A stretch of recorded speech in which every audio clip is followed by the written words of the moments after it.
We are in a race. The race is against time. We have to build cities. We need them, but we have to make them in a different way. We need a wave of innovation, not only for our way of life, but also for the planet. The consequences would be enormous if we lose this battle.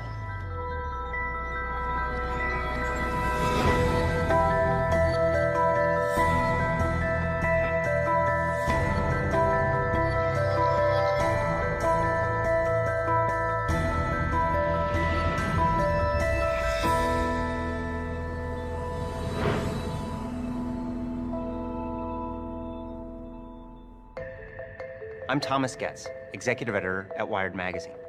At Wired, we look at the innovators and innovations that are changing our world. In the next hour, we'll see 3 stories from acclaimed filmmakers about the future of energy. We'll explore cutting-edge innovations in how we drive, how we live, and in our first story, how we fuel our cars. They are all ideas that promise to shape the path to the world of 2050.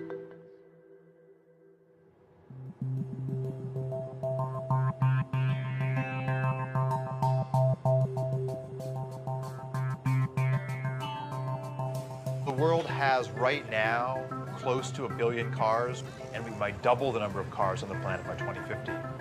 So if we double the number of vehicles, we really increase the amount of fuel they consume, and that's going to have a big, big footprint in terms of our demand for resources to move all those vehicles around. We're pulling up carbon that's been stored underground and burning it in our automobiles and putting all that carbon dioxide into the atmosphere. If we don't reduce that, we could have changes in the climate that we could never recover from. There's a number of forecasts for what type of transportation economy we could move into. One vision is that we will use more and more liquid fuels. Another one is we'll use more and more electricity. And right now, more of the industrial activity is focused around liquid biofuels. The thing about a fuel is it's really unparalleled on a weight basis how much energy is in a gallon of fuel. And even if batteries develop as some of the advocates hope they develop, we're not going to see batteries running large trucks, and we're certainly not going to see an electrified air fleet. We're going to need transportation fuels for those that will directly replace the petroleum-based fuels that we're using today.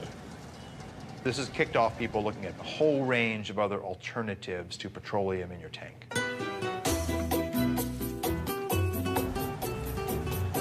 Commercial production of ethanol as fuel started in Brazil in 1975. When we started the ethanol program, nobody talked about reducing emissions. This was not an issue at that time. First, and most important, we didn't have money to buy oil anymore after the first oil shock. We were importers of oil. And today, more than 50% of all cars use ethanol instead of gasoline. Brazil made a very conscious choice to try to find a way to reduce their fossil fuel dependence, and they didn't have to look very far because Brazil's climate is ideal for growing sugarcane. When you have sugarcane plantation, you have only 2 things to make, sugar and ethanol. My family has been in sugarcane business since 1955. And about 30 years ago, I thought there is opportunity to make more ethanol. And now we are producing 120,000 cubic meters of ethanol. Brazil today has very close to 400 sugar mills. The overall sales is $30 billion US dollars, and this number is increasing. If you look at how they make ethanol and how efficient the process is, it's really a model for all of us. They grind the plant up, extract the sugar from the cane. The sugar goes into these large fermentation tanks, which combines sugars together with yeast that naturally produces ethanol. They use the rest of the plant to generate heat to distill the ethanol and turn it into fuel. They also use that heat to generate electricity renewably, not putting excess carbon dioxide in the atmosphere. Brazil has gotten to a point today where they're using about 40% less petroleum than they would be otherwise. But Brazil cannot supply the whole world with ethanol because they would have to cut very strongly into food production and into critical natural areas like the Amazon to make that happen. And this really boils down to the fact that there's only so much arable land, and growing fuel for our gas tanks is yet another demand on that landscape. We cannot kid ourselves in thinking that we found a general solution for the world problems. I think we will have to face the world in this way today. We have no oil in very large quantities anymore. We have no coal transformed in a clean way. In the meantime, we have to do the best we can. And the best at the moment is that we can do biofuels. Sugarcane to ethanol is an incredibly efficient process. You get out about 7 times the energy you put into growing the sugarcane. In the US, when we produce ethanol from corn, for every unit of input of energy, we get about the same amount of energy out. So we're really not gaining anything. We need a better process. We don't have to take what nature's given us. We can actually engineer plants and yeast to be more efficient, and that's the basis for a lot of the work that we're doing now. What we need to look at, though, is which of the pathways that come out of this are not only good financially, but those that are also good in sustainability. And this equation is really wide open right now. We are in a race to develop fuels. The race isn't with other countries, the race is against time.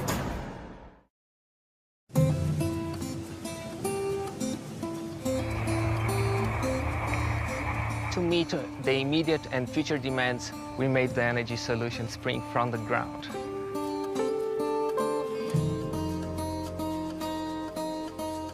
Brazil is the most efficient ethanol-producing country in the world. Sugarcane alcohol from Brazil can reduce the total carbon footprint by up to 70% compared with the gasoline.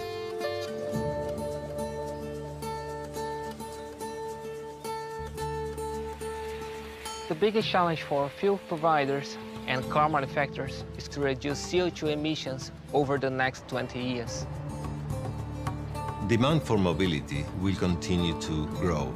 We believe that biofuels are very important because they help in an immediate way. All forms of fuel are going to be needed. Hydrocarbons, natural gas, biofuels, all of them are going to be part of the energy mix for the future of transportation.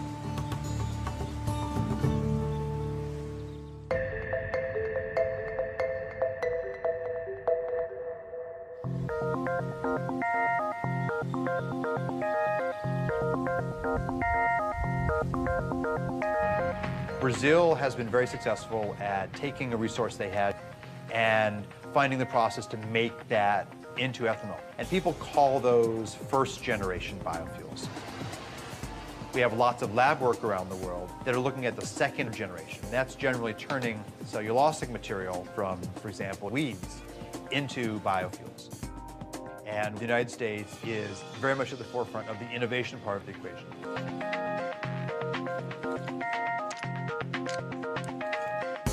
For centuries, we have been using yeast to consume glucose and produce wine and beer. We're trying to do something very similar, only we're engineering the yeast to consume that glucose and turn it into a fuel or a drug or chemical. We call this synthetic biology. And when I started in this area, many of my colleagues said, "Oh, Jay, this is great work, but where's the application? What are you going to do with these tools? Who cares?" Malaria is an enormous problem. In any one year, 1 million or so people die of the disease, and most of them are children under the age of 5. So we thought this was a great opportunity to engineer yeast to produce an anti-malarial drug called artemisinin. This drug is derived from plants right now, but it's too expensive for people in the developing world. So my laboratory engineered yeast to produce small quantities of artemisinin. Now that process is being scaled up and we'll have this drug on the market shortly, but at a substantially reduced cost. It turns out that anti-malarial drug is a hydrocarbon, and it's very similar in many ways to diesel fuel. We thought, gosh, we could turn our attention now to fuels. We could make a few changes in that microbe to turn it into a fuel-producing microbe. If we imagine that glucose is going to be our new petroleum, we need a source for that glucose. And so the crops that we're looking at are crops like switchgrass. This is a native grass that grows without a lot of water and on marginal lands, but we could turn into energy farms. The challenge, though, is that unlike sugarcane, it's very difficult to get the sugar out of that biomass. So we use what we call a pretreatment process to extract the glucose from the plant, and then we feed that glucose to a yeast that we've engineered to produce hydrocarbons. And that yeast takes in the sugar, and it changes its composition and gives us this high-energy molecule. They float to the top, you skim them off, you put them in your tank.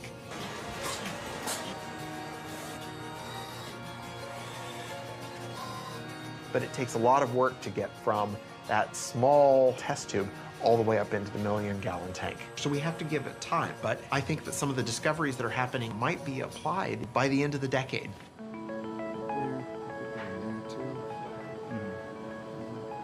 In terms of a sustainable equation for the planet, the role of biofuels is quite tricky. There are a variety of crops that do not compete directly with food, and finding ways to utilize those types of crops first, that's very attractive. So solving the science is part of the story, but then evaluating all of these new fuels in terms of the land use impacts that they could have, that is an even harder story than doing the good science. Imagine that you could have one process that could take in sunlight and carbon dioxide and turn it into fuel. And imagine if that didn't involve growing anything at all. The synthetic biologists are trying to take plants and make them do things that they wouldn't normally do. On the other hand, materials chemists like myself want to do artificial photosynthesis to improve on the process that nature does in real photosynthesis.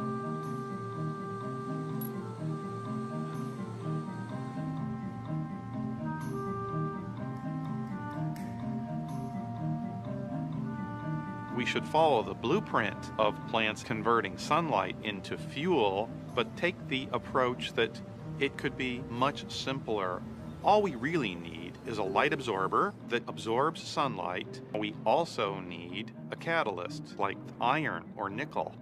So when you see the hydrogen coming off of the photoactive material, that's an example of a semiconductor breaking the chemical bonds of water to make hydrogen and oxygen. Ultimately, our pieces are going to be contained in something that is easy to roll out like bubble wrap, where in would come sunlight and water. You would vent the oxygen to the air, but the bottom would wick out your liquid or gaseous fuel that then you could collect and use for our cars and planes and storage.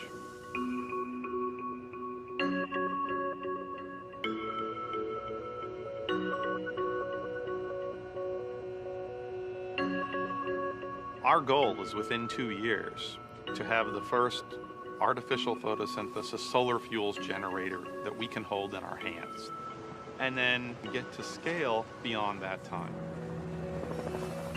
We're certainly not good at predicting the future, but to me, electric vehicles look like a sustainable option. We've heard proposals about things as far-fetched as nuclear-powered planes, and even some proposals to move freight around with lighter-than-air vehicles. And so, if the future in 2050 does include a fair amount of oil, what it means would be that we haven't deployed as many of these clean technologies as we already know are possible.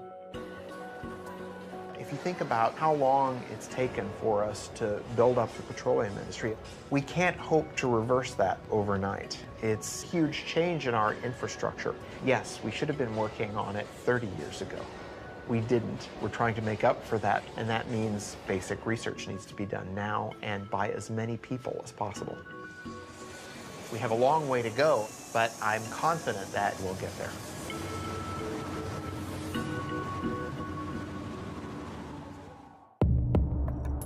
In the future, 3D maps are going to help people get places more efficiently.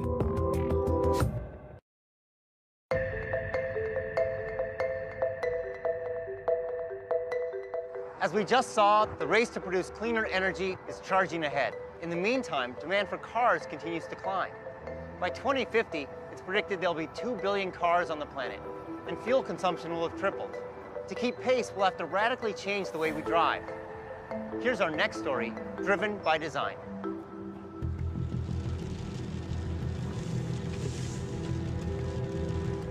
The automobile came around. In many ways, it was the future. We thought of it as one of the more positive changes that had happened to society. Suddenly, our ability to get a job changed. We can live farther away with bigger plots of land, with better quality of living. It all looked quite good.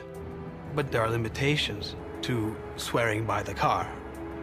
If it gets congested, your quality of life drops immediately. To spend so long in the car, it's very inefficient use of fuel consumption. Things stop making sense all of a sudden. It doesn't bring you closer to where you want to get. It actually sometimes brings you farther. The average American spends nearly 300 hours a year in their car, 38 of them stuck in traffic. Annually, congestion consumes over $1 billion in gasoline in the United States alone. The inefficiency caused by traffic, both financial and personal, is enormous. Dirk Sheehan and Carmen White's story is not that unusual today. Dirk works an hour and a half away in Warrenville, Illinois. Generally, he wouldn't leave work until 6 or 6:30, and I would say a usual time for him to get home is around 8. Usually when I wake up, I'm the only one up. Sometimes the kids wake up with my routine. More often than not, I don't see them in the morning. I think about my commute when I wake up. I check the traffic report, see if there's any delays. The worst case scenario, it takes me 2 hours to get to work. We are already so limited in the amount of time he can spend with the kids. And our expenses are crazy high. We are spending $400 a month on gas. It takes away from our food budget, and we never paid for gas like that before, ever. There's technology that would allow me to spend less time in the car, spend less money on gas, and spend more time at home. I'd be all for that. The cost of traffic is people's time, it's fuel wasted, it's an emotional toll, it's a frustration. Utilizing the roads more intelligently is a much more efficient approach to the inability to have supply keep up with traffic demand. If you took a satellite picture of the highway, you can see that there's actually a lot of open space. And if we had the technology for cars to drive more closely but safely, then you could increase the utilization of the road network. What this means is that to be more efficient, to use less fuel, we need to see the road differently. We need cars that can navigate through the urban landscape in a radically different way.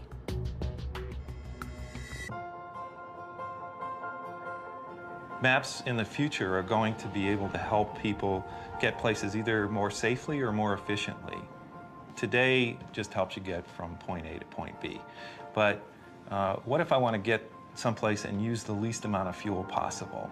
Or if I've got a hybrid vehicle, I want to make sure I've got plenty of charge, not only get there, but to get back home. So information that is going to help people achieve the more efficient or the safer route is more detailed information about the road than a lot of people realize is possible to collect today. Here in Chicago, Nokia's Location and Commerce Unit is developing the next generation of mapping. LiDAR, sonar, 360-degree video, all are components of what Nokia calls digital mapping. We use 64 lasers that rotate and they collect data in a 3D way about the world. It creates what we call a point cloud of information. That point cloud allows us to measure distances then between the points that we collect. That system combined with the cameras, with higher precision location detection through inertial measurement units, that whole data system allows us to collect 1.3 million points of data per second. Probably within 2 to 3 years, you're going to see 3D maps that are going to integrate the traffic information into your routing to help you understand. If I've got 5 different routes to take, which one is the most efficient today, given the way the stoplights are running, given the way traffic is running? All of those factors are going to be taken into consideration to make sure I've got the best route. But better mapping that can integrate topography, infrastructure, and density is only part of the answer. Another key to improving transport efficiency is building cars that drive themselves. Autonomous vehicle technology has a tremendous potential to improve efficiency of our road infrastructure. By removing humans from the equation, we eliminate all the things we do wrong behind the wheel. Speeding, changing lanes too often, merging haphazardly. And by marrying autonomous vehicles with sophisticated 3D maps, we can make driving safer and more energy efficient. That next generation vehicle is being built right now by the Swedish trucking company, Scania. The solution, as you see it, is that the vehicles can utilize intelligent maps, three-dimensional maps with traffic information. The vehicles will be intelligent and communicate with each other. They will talk to each other, they will talk to the infrastructure. And we will see completely autonomous driven vehicles.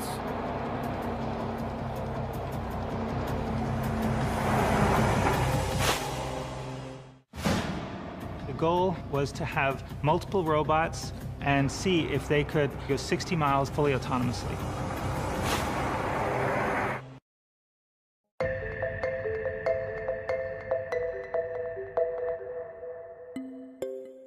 By displaying traffic density in the urban infrastructure in a revolutionary way, 3D digital maps will help create a more fuel-efficient future.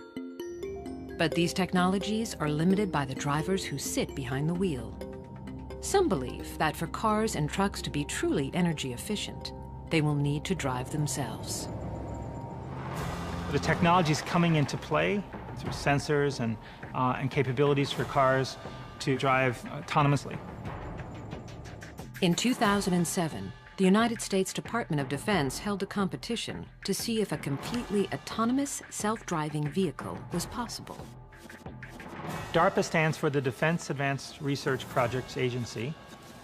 They held a competition to develop self-driving robots that could drive themselves in traffic. The goal was to have multiple robots, turn them loose on a course, and see if they could go 60 miles in 6 hours fully autonomously. Driving may be one of the most complex things we do every day. Drivers make dozens of decisions at any given moment. One study found that drivers were exposed to over 1,300 items of information per minute. We make so many decisions when we're driving without even thinking about it. So in creating our vehicle, a great component of the enterprise was developing software to handle lots of sensors, feeding lots of data, and generating a bunch of potential paths that the vehicle might follow. And even though the robot doesn't have the ability to predict the future, by using this fast random path generation, the robot could anticipate a potential accident and choose a path to avoid it, because it's always thinking about what things could the car do next. No one expects millions of cars driving themselves anytime soon. But there is a place where self-navigating technologies are being optimized to create the vehicle of the future. We are on the Scania test track outside Stockholm, where we have basically, it looks like a highway, but it's a separate test track where we conduct our own experiments. Scania, the Swedish trucking company, has recently begun testing its next generation of long-haul truck. Utilizing radar, sonar, and intelligent mapping, they've been able to drastically reduce fuel consumption. We have this example with platooning, where we make use of the reduction in air resistance or air drag that you get from driving close to each other with heavy-duty vehicles. And in order to control this, you need to know where the other vehicles are, where their position, their velocity, their actions in the near future. And to be very close to the vehicle ahead of you requires that you have very accurate control.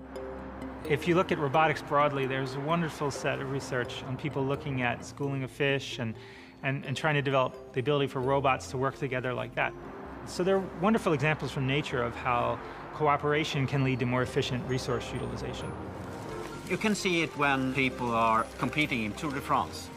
They platoon to reduce air drag. They are not bicycling behind each other that close because it's fun or because they are racing. It is because they are reducing air drag, sitting behind the man who is leading. A truck traveling 55 miles per hour expends half its energy just to move the air around it. At 65 miles per hour, that number jumps to almost 2/3. Even if platooning can reduce the energy used by 10%, the savings would be substantial. If a vehicle in front of another vehicle wants to brake, it immediately sends out the brake message to the other vehicles, so they actually brake at the same time. The way we do this is we have an automated system. So now, for instance, if I take my feet off the acceleration pedal and turn the system on, the velocity is automatically governed by getting information from the vehicle ahead through its wireless system. We want these vehicles to maintain a short relative distance. So through this system, we can reduce the fuel consumption by utilizing the air drag reduction by 10%.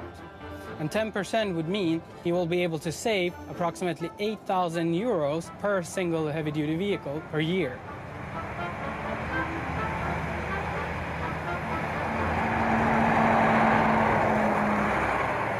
It may be some time before autonomous vehicles make up the majority of cars on America's highways. Nevertheless, some of these technologies are already making their way into our lives. Now, this polar baby wants to sleep. Do you get to pick up books every day, or is it just something I get to pick out books sometimes. Okay. When we look toward the future, the systems will absolutely make it safer and more efficient and less costly for you, and also make your life easier because you're spending less time on the roads. The city begins to talk, begins to tell you where is there congestion, what's going on in different areas of town. Suddenly, the car becomes a part of a much bigger ecosystem. We can look at how cars interact with other cars, how car interacts with infrastructure, and us, the drivers, can start to make smart decisions about how to move around. Suddenly, mobility becomes a whole other thing. No matter how much money they have, no matter how much oil they have, everybody has to go in a different direction.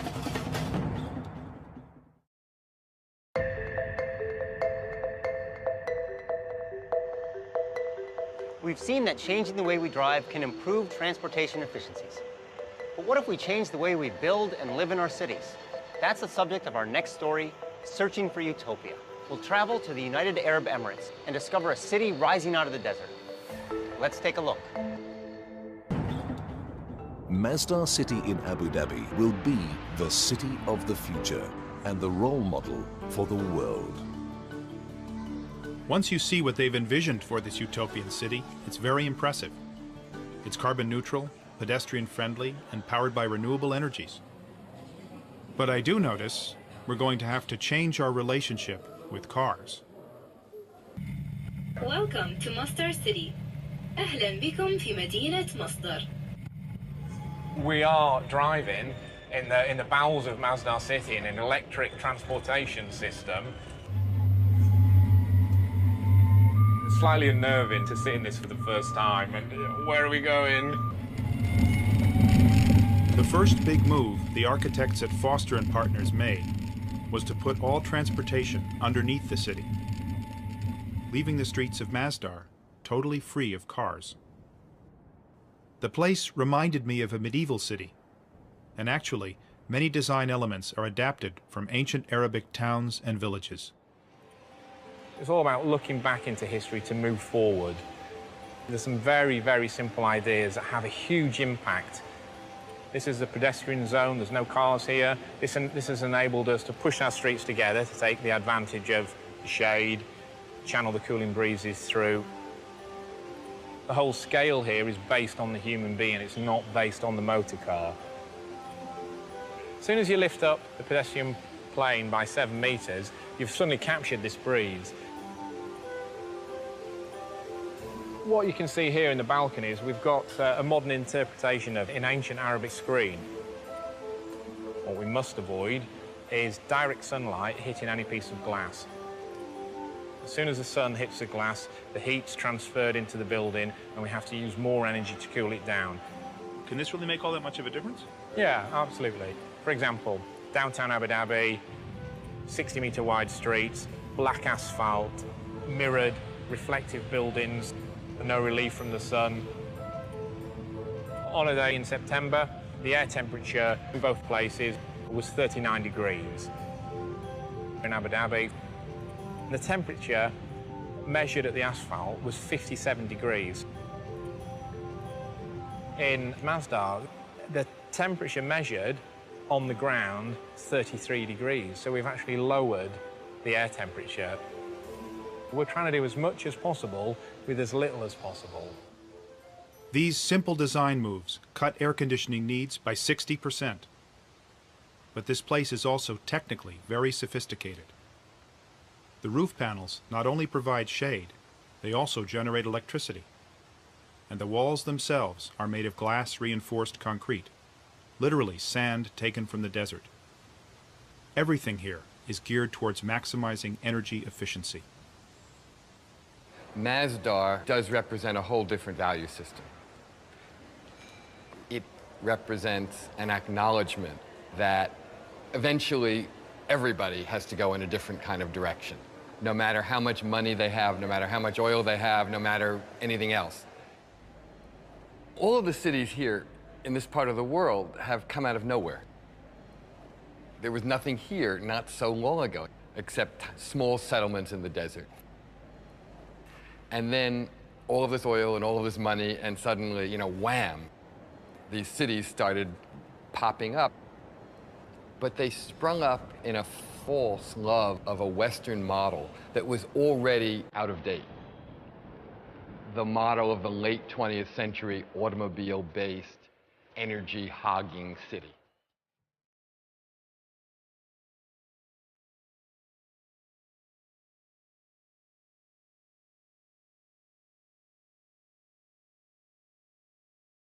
For most of the world, energy is very expensive. But the United Arab Emirates is sitting on 10% of the world's oil. And energy is cheap.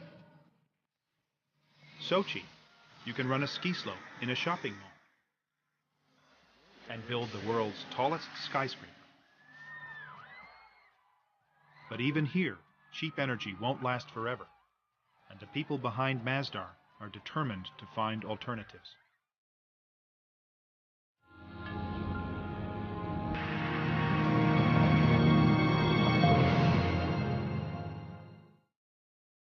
In the future, Masdar hopes to get energy from this prototype called the solar beam down. Using highly reflective mirrors, the solar beam down may generate power more cheaply and ecologically than silicon panels.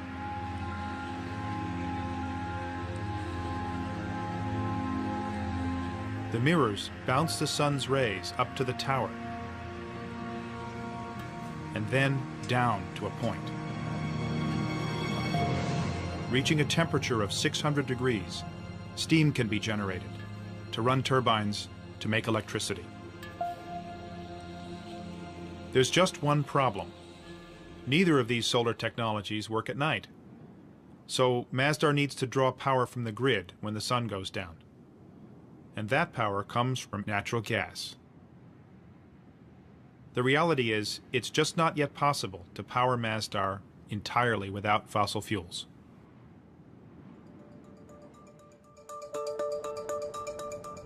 The great challenge with Masdar will be, how do you make it a place that will not be just this ideal city that no other place could actually aspire to because it doesn't seem real? What Masdar has to be is a laboratory that develops things that then can be applied in existing cities all around the world, because that's where it will pay off. There's no payoff if it's just about itself. The payoff is, how can everything it's trying to do matter in the rest of the world? Right now, there's only a store, 2 restaurants, a bank, and a few hundred students living here. It's too early to tell if Masdar will work as a city when it's finished. But much has been achieved. They are carbon neutral and largely powered by renewable energies. Solutions here won't work everywhere, though. Many cities are in cold climates, and cooling is not their energy problem. They need to let sunlight in, not keep it out. Cities like Los Angeles or Houston are built around cars. Can Masdar's lessons be applied to them? Still, it's a step in the right direction, and it's impressive that this step is being taken by a country that doesn't need to take it. I met a guy who said actually they did need to take it. He took me to the desert to explain. God says, وَعَرَضْنَا الْأَمَانَةَ عَلَى السَّمَاوَاتِ وَالْأَرْضِ وَالْجِبَالِ. God talks about man's place in the universe. That this world is a trust. And God offered this trust to the mountains, to the heavens, to the land, to earth. And all refused it, refused to take this trust. But man, being adventurous, a bit vain, maybe too ambitious, being man, accepted it. Now, accepting it, there is a responsibility.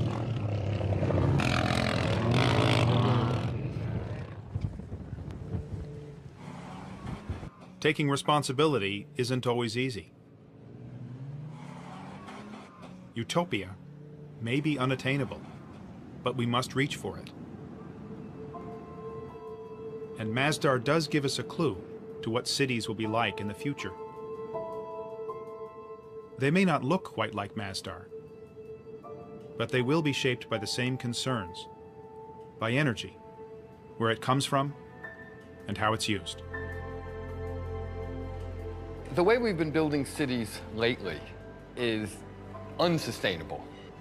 We can't go on building them that way. But to say that we can't build cities the way we have been building them doesn't mean we can't build cities in the future. In fact, we have to build cities. Cities are the essential statement of human civilization. So we will continue to make them. But we have to make them in a different way.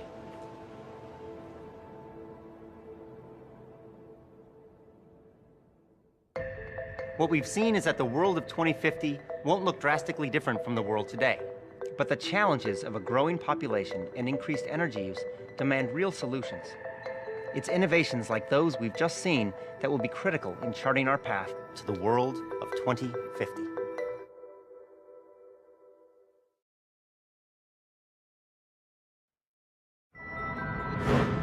We are in a race. The race is against time. We have to build cities. We need them, but we have to make them in a different way. We need a wave of innovation, not only for our way of life, but also the planet.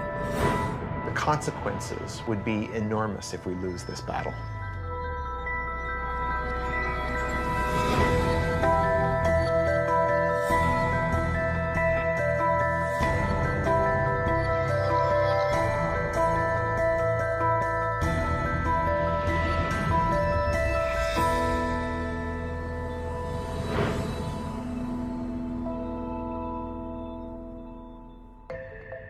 I'm Thomas Getz, executive editor at Wired magazine. At Wired, we look at the innovators and innovations that are changing our world. In the next hour, we'll see 3 stories from acclaimed filmmakers about the future of energy.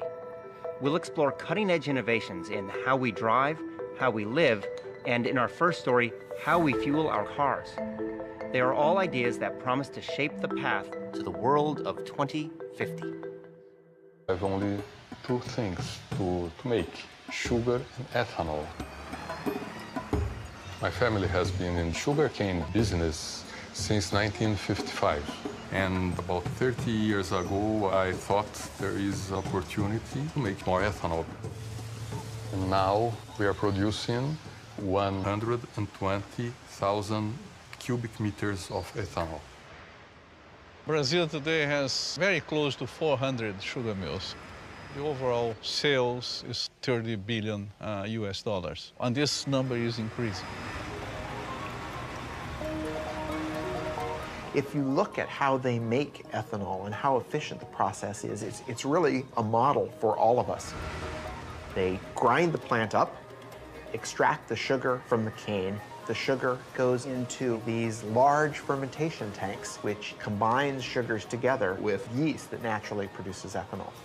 They use the rest of the plant to generate heat to distill the ethanol and turn it into fuel.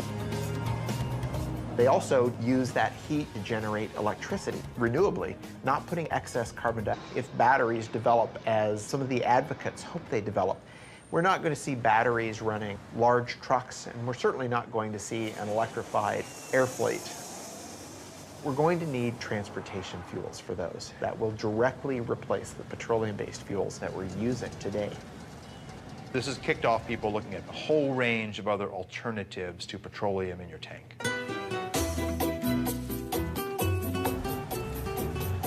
Commercial production of ethanol as fuel started in Brazil in 1975. When we started the ethanol program, nobody talked about reducing emissions. This was not an issue at that time. First, and most important, we didn't have money to buy oil anymore after the first oil shock. We were importers of oil. And today, more than 50% of all cars use ethanol instead of gasoline. Brazil made a very conscious choice to try to find a way to reduce their fossil fuel dependence, and they didn't have to look very far because Brazil's climate is ideal for growing sugarcane. When you have sugarcane plantation, you have